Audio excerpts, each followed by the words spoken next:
Hai teman-teman, pernah nggak sih kepikiran gimana sih benda-benda di sekitar kita terbentuk? Mulai dari buku yang kamu baca sampai udara yang kamu hirup.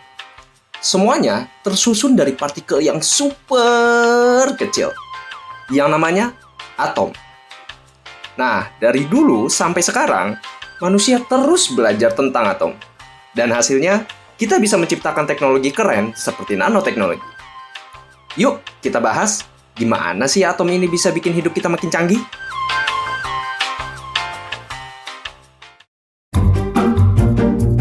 Semua ini berawal dari zaman Yunani kuno, sekitar abad ke-5 sebelum Masehi. Saat seorang filsuf bernama Demokritus berpikir tentang hal kecil yang disebut atomos, yang artinya tidak bisa dibagi lagi. Bayangkan deh, kalau kamu memakan bakso favoritmu, terus kamu potong-potong terus-menerus, akhirnya kamu cuma dapat potongan kecil yang nggak bisa dibagi lagi. Nah, itulah yang dimaksud Demokritus tentang atom. Lanjut ke tahun 1803, John Dalton muncul dan bilang, atom itu kayak bola padat yang bikin semua materi. Ibaratnya, kayak butir-butir gula pasir yang terlihat biasa aja, tapi bisa bikin jadi manisan yang enak banget. Menurut John Dalton, unsur itu punya atom yang beda-beda. Ibaratnya, mirip rasa gula yang berbeda tergantung dari mana asalnya gula itu. Tapi tunggu dulu, di akhir abad ke-19, J.J. Thomson bikin gebrakan.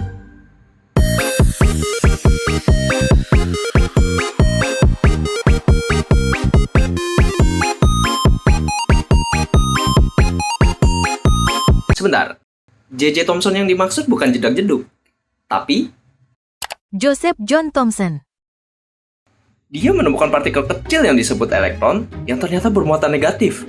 Dia menggambarkan atom kayak roti bakar yang ditaburi misi coklat kesayangan kamu.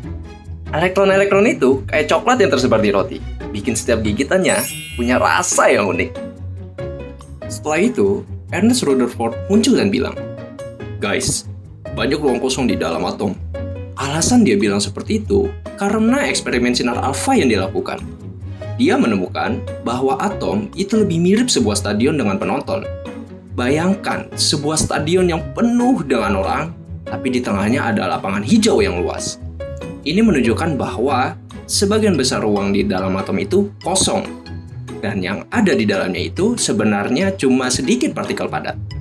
Lalu, Niels Bohr datang dan nambahin teori ini. Dia bilang bahwa elektron itu berputar mengelilingi inti.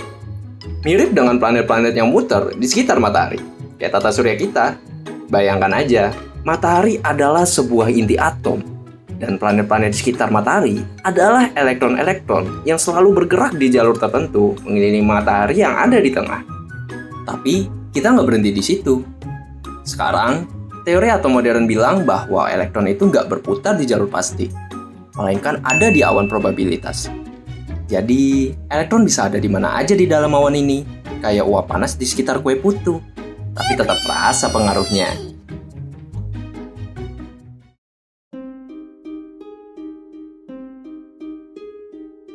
Dan begitulah perjalanan panjang teori atom dari gagasan sederhana Demokritus tentang partikel tak terbagi, ke model bola padat Dalton, hingga penemuan elektron oleh J.J. Thomson yang mengubah cara kita melihat atom selamanya.